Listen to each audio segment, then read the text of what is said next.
Priya ಪಿತ್ತು YouTube channel. ಎಲ್ಲರೂ ಹೇಗಿದ್ದೀರಾ?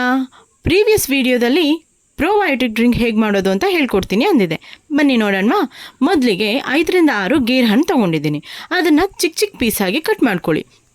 ಆ ಹಣ್ಣುಗಳನ್ನ ಒಂದು ಸ್ಮ್ಯಾಶರ್ ಯೂಸ್ ಮಾಡಿ ಚೆನ್ನಾಗಿ ಸ್ಮ್ಯಾಶ್ ಮಾಡ್ಕೊಳ್ಳಿ. ಸ್ಮ್ಯಾಶ್ ಮಾಡ್ಕೊಳ್ಳೋದ್ರಿಂದ ಇನ್ನೂ ಹಣ್ಣುಗಳು ಎಲ್ಲ ರಸ ಬಿಟ್ಕೊಳ್ಳುತ್ತೆ. ಆಮೇಲೆ ಅದನ್ನು ಒಂದು ಕಂಟೈನರಿಗೆ ಹಾಕ್ಕೊಳ್ಳಿ. ನಿಮ್ಮ ಹತ್ರ ಗ್ಲಾಸ್ ಕಂಟೈನರ್ ದೊಡ್ಡದಿದ್ರೆ ಅದನ್ನು ಯೂಸ್ ಮಾಡಿ. ನನ್ನ ಹತ್ರ ಇಲ್ಲಿ ಬಾಟ್ಲಿ ತೊಗೊಂಡಿದ್ದೀನಿ. ನಾನು ಆ ಬಾಟ್ಲಿನ ಯೂಸ್ ಮಾಡ್ತಾ ಇದ್ದೀನಿ. ನಾನಿಲ್ಲಿ ಮಾಡಿದ ಮಿಸ್ಟೇಕ್ ಏನಂದರೆ ಚಿಕ್ಕ ಬಾಯಿ ಇರೋ ಬಾಟ್ಲಿ ತೊಗೊಂಡೆ. ಅದರಿಂದ ನನಗೆ ಅದರೊಳಗೆ ಹಾಕ್ಕೊಳ್ಳೋಕ್ಕೆ ಕಷ್ಟ ಆಯಿತು. ಇದಕ್ಕೆ ಫಸ್ಟ್ 1 ಲೇಯರು ನೀವು ಬೆಲ್ಲ ಹಾಕ್ಕೊಳ್ಳಿ. ಬೆಲ್ಲ ಹಾಕ್ಕೊಂಡಾದ್ಮೇಲೆ ನಾವು ಸ್ಮ್ಯಾಶ್ ಮಾಡಿಟ್ಟಿರೋ ಹಣ್ಣಿದೆಯಲ್ಲ, ಆ ಹಣ್ಣುಗಳನ್ನೆಲ್ಲ ಒಂದೊಂದಾಗಿ ಹಾಕ್ಕೊಳ್ಳಿ. ಎಲ್ಲನೂ ಹಾಕಿದ ಮೇಲೆ ನಾನಿಲ್ಲಿ 1 ಅಚ್ಚು ಬೆಲ್ಲ ತೊಗೊಂಡಿದ್ದೀನಿ.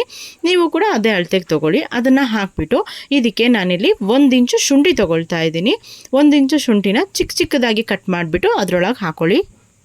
ಈ ಡ್ರಿಂಕ್ ನಮ್ಮ ಗಟ್ ಹೆಲ್ತಿಗೆ ತುಂಬಾ ಒಳ್ಳೆಯದು. ಬಿಕಾಸ್ ನಮಗೆ ಗುಡ್ ಬ್ಯಾಕ್ಟೀರಿಯಾ ಬೇಕಲ್ವಾ, ಹಾಗಾಗಿ ನಮ್ಮ ಗಟ್ಗೆ ಇದು ಗುಡ್ ಬ್ಯಾಕ್ಟೀರಿಯಾ ಕೊಡುತ್ತೆ.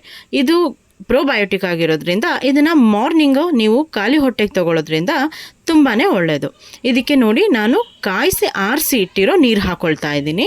ಇದು ನೀವು 2 ಸಲ ನೀರು ಹಾಕ್ಕೋಬೇಕಾಗುತ್ತೆ. ಹಾಗಾಗಿ ನಾನು 1 ಚೊಂಬು ನೀರು ತೊಗೊಂಡಿದ್ದೀನಿ. ಇದರಲ್ಲಿ ಫುಲ್ ಹಾಕಬೇಡಿ, ಈ ಬಾಟ್ಲು ಫುಲ್ ತುಂಬೋಷ್ಟು ಹಾಕಬೇಡಿ. ಸ್ವಲ್ಪ ಒಂದು 3/4 ಭಾಗ ಹಾಕ್ಕೊಳ್ಳಿ. ಬಿಕಾಸ್ ಇದು ಗ್ಯಾಸ್ ರಿಲೀಸ್ ಆಗೋದ್ರಿಂದ ನಿಮಗೆ ಹೊರಗೆ ಬರೋ ಚಾನ್ಸಸ್ ಇರುತ್ತೆ. ಇದನ್ನು 2 ಗಂಟೆ ಮುಚ್ಚಿಟ್ಬಿಟ್ಟು ಮತ್ತೆ ಇದನ್ನು ಬೇರೆ ಬಾಟ್ಲಿಗೂ ಕೂಡ ಶಿಫ್ಟ್ ಮಾಡ್ಕೋಬೇಕು. ಇದಕ್ಕೆ ನಾನಿಲ್ಲಿ 1/2 ಟೀ ಸ್ಪೂನ್ ಬಿಳಿ ಸಾಸಿವೆ ತೊಗೊಳ್ತಾ ಇದ್ದೀನಿ. ಇದು ಕೂಡ ನಮ್ಮ ಗಟ್ ಹೆಲ್ತಿಗೆ ತುಂಬಾ ಒಳ್ಳೆಯದು.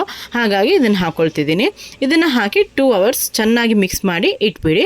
2 ಅವರ್ಸ್ ಆದಮೇಲೆ ಇದೇ ಥರ ಇನ್ನೊಂದು ಗ್ಲಾಸ್ ಕಂಟೈನರ್ಗೆ ನಾನು ಶಿಫ್ಟ್ ಮಾಡ್ಕೊಳ್ತಾ ಇದ್ದೀನಿ. ಹಾಗೆ ಶಿಫ್ಟ್ ಮಾಡಿಕೊಂಡು ಇದು 1 ಡೇ ಕಳೆದಿದೆ. ಇವಾಗ ನಾನು ಅದನ್ನು ಚೆನ್ನಾಗಿ ಶೋಧಿಸಿ, ಇನ್ಮೇಲೆ ಈ ಹಣ್ಣುಗಳು ನಮಗೆ ಬೇಡ. ಹಾಗಾಗಿ ಆ ಹಣ್ಣೆಲ್ಲ ತೆಗೆದುಬಿಟ್ಟು ಸೋದಿಸಿ 2 ಬಾಟ್ಲಿಗೂ ಕೂಡ ನಾನು ಹಾಕ್ತಾ ಇದ್ದೀನಿ. ನೋಡಿ, ನಾನಿಲ್ಲಿ ಟೇಸ್ಟ್ ಮಾಡಿ ತೋರಿಸ್ತಾ ಇದ್ದೀನಿ. ತುಂಬಾ ಟೇಸ್ಟಿಯಾಗಿರುತ್ತೆ, ತುಂಬಾ ಚೆನ್ನಾಗಿರುತ್ತೆ. ಹಾಗೆ ಎಲ್ಲರೂ ಕೂಡ ಟ್ರೈ ಮಾಡಿ. ಮಕ್ಕಳು ದೊಡ್ಡವರು ಅಂತ ಈ ಡ್ರಿಂಕ್ನ ಎಲ್ಲರೂ ಕುಡಿಬೋದು. ಸ್ವೀಟ್ ಕಮ್ಮಿ ಬೇಕು ಅಂತ ಹೇಳೋರು ಸ್ವಲ್ಪ ಸ್ವೀಟ್ ಕಮ್ಮಿ ಹಾಕೊಳ್ಳಿ. ಅದರ್ವೈಸ್ ತುಂಬಾ ಟೇಸ್ಟಿಯಾಗಿರುತ್ತೆ. ಎಲ್ಲರೂ ಟ್ರೈ ಮಾಡಿ. ಯಾರೆಲ್ಲ ನನ್ನ ಚಾನಲ್ ಸಬ್ಸ್ಕ್ರೈಬ್ ಮಾಡಿಲ್ಲ, ಪ್ಲೀಸ್ ಸಬ್ಸ್ಕ್ರೈಬ್ ಮಾಡಿ, ಲೈಕ್ ಮಾಡಿ, ಶೇರ್ ಮಾಡಿ, ಕಮೆಂಟ್ ಮಾಡಿ.